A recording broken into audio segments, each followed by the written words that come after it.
Well, oh, the lobbyists. You get, lobbyists. Um, they pay the government.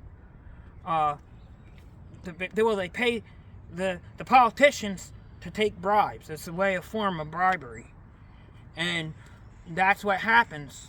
I mean, whether it's guns, whether it's in the Pinelands through different things. What is in the Pineland? Well, like different developments going up, and it's just Give me an example. I don't know. Like, I guess some of these developments that you see go up, that shouldn't be going where they go. Well, I mean, like up in Jackson, up like where I grew up, there was houses that went up, and it was in wetlands. Now, how they ever went through and got through Pinelands, I don't know. But I mean, that sounds a little, corrupt. There was some probably payola,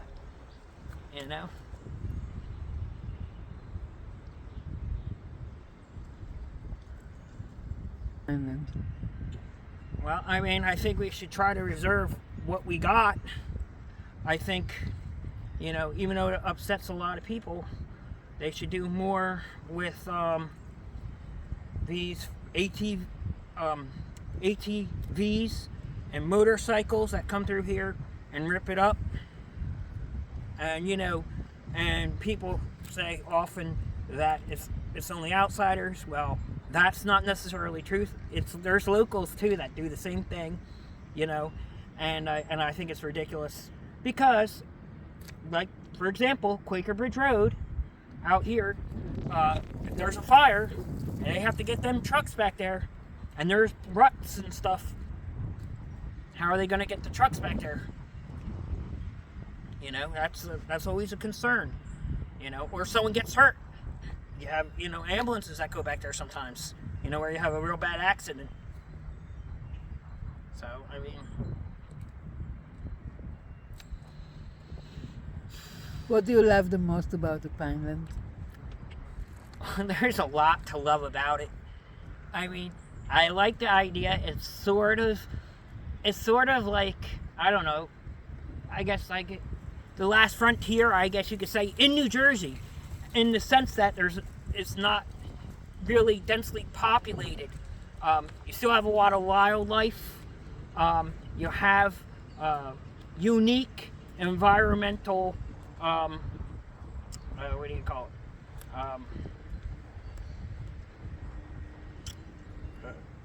it? Ecosystems. Everything from upland pine forests to mix to lowland, or and so it's very unique. A lot of flowers, different kinds of flowers, orchids, pitcher plants, fiddlehead ferns, and you have animals, obviously white-tailed deer, and all kinds of birds, turkeys, foxes, and I just like it. I like the peacefulness. It's not necessarily a lot of people. I don't think I could ever live in the city. Even a small town would be a little bit hard, I think, to live in.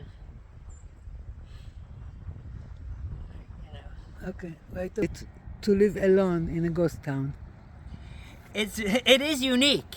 I think there's a lot of interest, but at the same time there's also a lot of misinformation.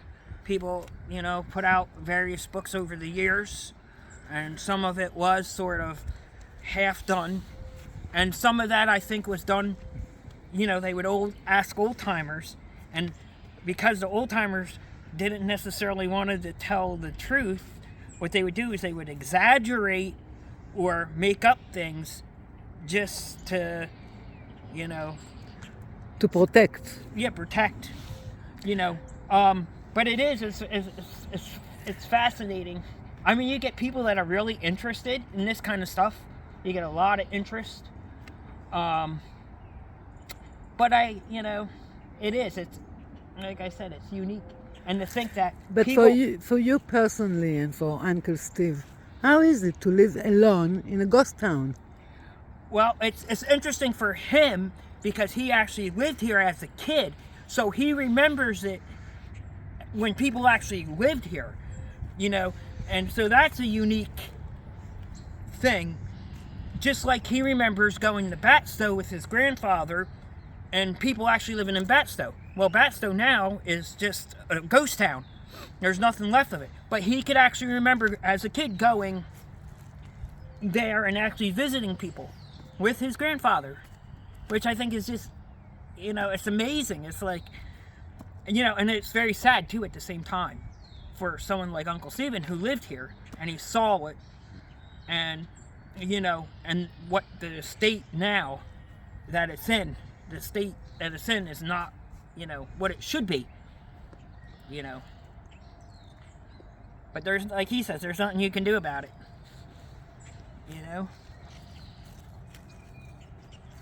But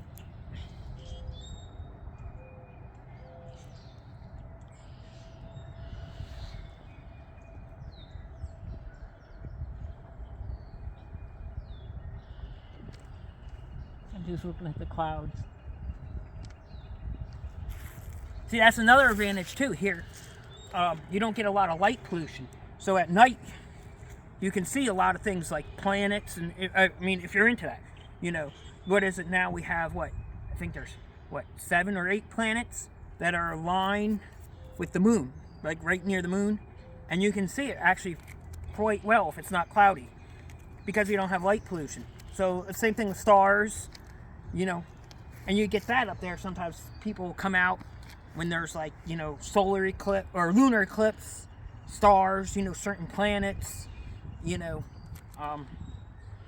that's sort of interesting too. I've walked all the way from here to the first beach or the swimming hole, as we call it, one time right after it snowed and there was a full moon and it was so bright you didn't need a flashlight because it was the reflection right off the snow. It was so bright. And it was so crisp. The air was just so crisp. It was just